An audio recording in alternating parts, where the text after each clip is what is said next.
I'm Clarence Wesley, your host. Today is a rare occasion. It isn't too often that you have the opportunity to interact with one of this nation's, I should say, giants. A man with tremendous charisma and tremendous intellect, and a man that has perception that supersedes the perception of many. And I'm talking about none other than the Reverend Jesse Jackson. Good to be here, too. Reverend Jackson, nice to have you with us this morning on Looking In and Channel 12 and, of course, CBS. One of the first things I guess we would like to ask you is to talk about this nation's agenda. I know you talk about this nation's agenda as it relates to the country itself, or for that matter, is there a different agenda for blacks, for whites, for poor Americans? Well, I think that we need to deal with the non-racial character of the economic crisis, even though it has certain definite implications for black people and Hispanic people and women and poor people. But the need to put America back to work, as an alternative to welfare and despair. You can't talk of affirmative action when there is no action. You can't talk of promotions where there are no jobs. And in the next 3 years, for example, 95% of all textile jobs will be in South Korea, Taiwan, and China, where corporations have simply shifted to cheap labor bases to undercut American workers, black and white, where they've chosen to use robots to replace human beings. That's a fundamental threat to the economic stability of everybody. And so there must be some appreciation of that. And because the economic threat is so real, we as a people must move from fighting each other at the schoolyard and losing blood to fighting with each other and for each other at the shipyard and take a new look at economic policies. Mr. Reagan argued that basically government is too big and too inefficient to train and retrain workers. Neighborhood groups, he said, were full of waste, fraud, and abuse. So invest in corporations. They are efficient. They are giants. So there's a $750 billion investment in corporations. As opposed to them using that money to reindustrialize, to re-educate, and to retrain, and as opposed to him obligating them to do that, he left it up to their volunteer spirit. And they voluntarily choose money over people. Mm-hmm. They choose robots over people. They choose cheap labor over organized labor. If you put $100 in the bank, you are guaranteed a return on your investment. Correct. And yet we put $750 billion in corporations with no guarantee or no obligation on investment. So this kind of corporate rate transcends race and region and sex. The military budget, there's no great hassle about our needs for a national defense. I mean, it's very significant. All of us have a national defense and one that is strong. But assuming you take Mr. Reagan's outer limits, $1.5 trillion, if that's the hawk, and less than $1.5 trillion is the dove, what bird except maybe the dodo or the ostrich is for the $750 billion cost overrun beyond the budget? Cost plus. $750 billion. That would break down to $15 billion per state. If the state of Kansas had a $15 billion allocation from the federal government, you could make every school in this state first class. You could have a first class job training and vocational education program. You could have increased health care. With $15 billion that's now going without authorization, really, to these sole source contractors. So my point is that we got to look at where is the money. Now, we spend too much time arguing black and white and male and female, and these are valid concerns. There won't be enough time left for profit and loss and asset and liability.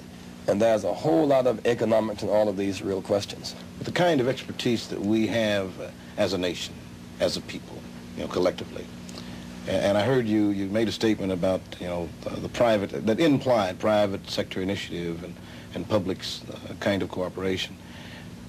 Do we have the expertise in this country to do some things, and is the will there? Do you believe the will is? It's a crisis in the will. It's not a crisis in expertise. These same companies that are freed of any obligation to participate in a development formula for the poor in this country.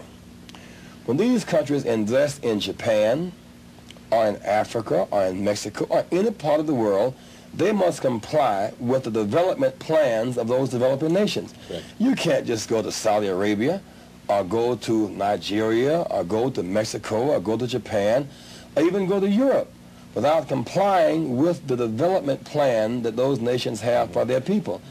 And yet they can exploit the American worker, black and white and brown, male and female, without any obligation to a development plan. So to say that they cannot survive within the context of some obligation of reinvestment is just not true. So those are the kind, in other words, from the standpoint of international politics, I understand many of the developing nations now have become sophisticated enough to understand profit, or the bottom line, as many people would refer to it. And so would there be some kind of exchange? Let's say a lot of people now have talked about Jesse Jackson, or Reverend Jackson, running as a presidential candidate.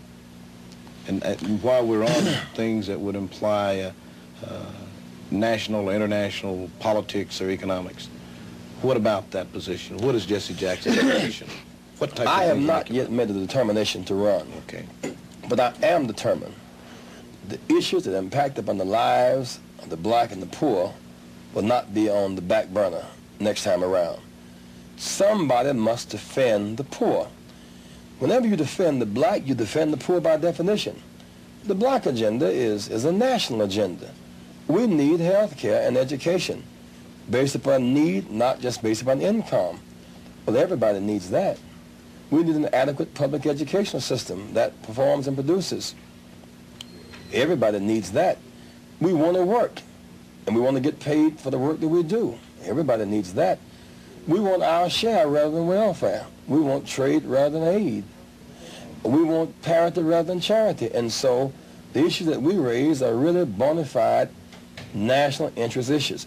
You take, for example, with the Kansas farmers who may be watching this program. There's a PIC program. It's really PIC for the rich and it's pickpocket for the poor. That program was a $2.8 billion agricultural program to really resell stuff already sold, really what it comes down to. It's now a $21 billion program, 700% cost overrun.